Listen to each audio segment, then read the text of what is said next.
Halo cat lovers, kembali lagi bersama Yuki. Di channel ini, kita akan membahas berbagai fakta menarik, kebiasaan unik, dan cerita seru tentang dunia kucing.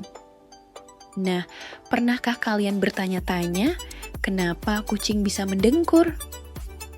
Banyak orang mengira kucing mendengkur karena sedang bahagia. Tapi ternyata, alasannya jauh lebih menarik dari itu. Suara purr yang sering kita dengar sebenarnya adalah salah satu cara kucing berkomunikasi. Memang benar, mereka sering mendengkur saat merasa nyaman, aman, dan sedang menikmati kebersamaan dengan pemiliknya.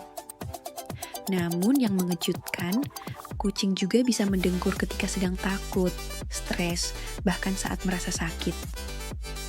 Para peneliti percaya bahwa dengkuran ini membantu kucing menenangkan dirinya sendiri. Bisa dibilang, mendengkur adalah cara alami kucing untuk merasa lebih tenang dalam berbagai situasi. Yang lebih menarik lagi, getaran dari dengkuran kucing diduga dapat membantu proses pemulihan dan penyembuhan tubuh mereka.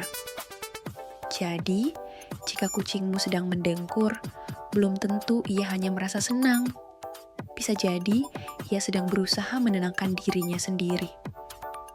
Kalau kucingmu sering mendengkur saat dielus atau saat ingin makan, coba ceritakan di kolom komentar.